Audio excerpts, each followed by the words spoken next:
Salut les footeux, j'espère que vous allez bien. On se retrouve aujourd'hui sur une toute nouvelle vidéo sur la chaîne YouTube de Football Émotion France. Et voilà, vous êtes sûrement au courant, l'évolution d'un point de vue technologique des chaussures de football ne cesse d'augmenter. C'est vrai que par exemple pour la marque Adidas, aujourd'hui on retrouve le Primeknit qui habille la peur des 3 silos principaux de la marque. Ou par exemple une chaussette plus haute pour les Adidas Predator, notamment aussi de la fibre de carbone pour les X-Speed Portal. Mais vous savez très bien qu'il y a des fois qu'il est bien de retourner en arrière dans le temps et c'est pour ça qu'Adidas souvent nous sort des remakes ou des lancements spéciaux comme c'est le cas des Copa Icon que nous avons ici. Donc du coup, il faudrait premièrement présenter les chaussures, les Copa Icon.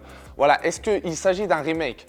Personnellement, je ne pense pas. Parce que même s'il est vrai que pendant ces derniers mois, Adidas nous a présenté pas mal de remakes avec les Predator Absolute ou les Predator Mania, ce modèle avec ce nom-là, Copa Icon, c'est la première fois que la marque allemande l'utilise. Donc du coup, je pense que c'est juste une chaussure classique qui vient s'ajouter aux 3 stylos principaux de la marque. Passons maintenant à l'analyse de la chaussure.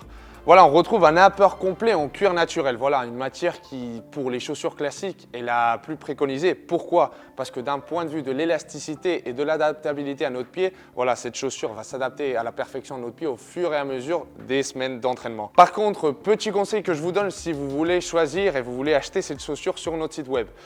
Alors, c'est une matière qui s'élargit énormément avec les entraînements. Donc, du coup, il faut faire attention avec la taille qu'on va choisir. C'est-à-dire que si par exemple on fait du 42, peut-être préconiser une demi-taille en moins pour laisser que le cuir s'élargisse au fur des entraînements. Par rapport au reste de la paire, on retrouve sur la zone des 3 bandes du cuir perforé qui va surtout nous aider à mieux évacuer la transpiration que notre pied peut cumuler pendant les matchs. Par rapport au reste de la structure de la chaussure, on retrouve une languette classique qui, depuis mon point de vue, est un point très positif. Pourquoi ? Parce que je pense que pendant ces derniers temps, lorsque les Copa Sense ont sorti, voilà, on retrouve souvent une structure en une seule pièce. Et pour moi, une chaussure classique doit toujours avoir 2 pièces. Une languette qui aille de façon individuelle, plus le reste de la paire. Passons maintenant à parler de la semelle des Copa Icon. Voilà, on retrouve une semelle, une structure, une plaque qui est souvent utilisée pour les modèles d'Adidas. Notamment, voilà, on retrouve les Nemesis de l'année 2017 où, si vous voyez bien, c'est exactement la même plaque avec les mêmes technologies.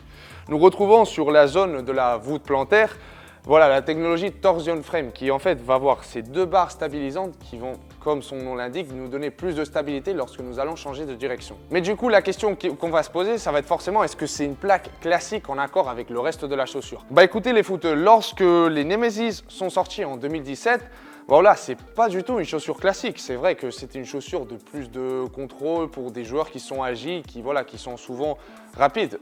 Voilà, on va pas se mentir, le joueur qui utilisait le plus ces chaussures, c'était Léo Messi. Donc du coup, c'est vrai qu'on retrouve une plaque équilibrée pour une chaussure classique, qui depuis mon point de vue est un choix très bon de la part d'Adidas parce que du coup on retrouve une chaussure qui va être plus moderne avec un upper plus classique. Dernier point que je vais aborder avant de passer au côté esthétique, c'est surtout l'intérieur de la chaussure. Voilà, on retrouve à nouveau à quel point Adidas a soigné ce design.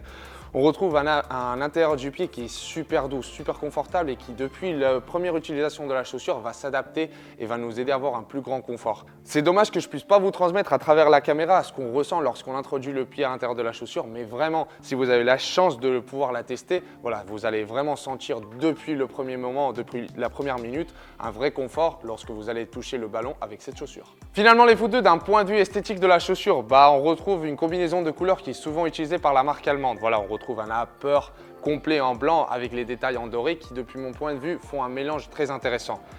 Depuis mon point de vue, la structure globale de la chaussure avec cette zone du talon un petit peu plus relevée me fait penser énormément aux Adipure des années 2010. Voilà, une chaussure qui a été la protagoniste d'un point de vue classique de la marque Adidas et qui, voilà, depuis mon point de vue, je pense que c'est très intéressant qu'Adidas reprenne un petit peu ce concept. Donc voilà les footeux par rapport à cette analyse des Copa Icon, voilà le nouveau modèle classique de la part d'Adidas.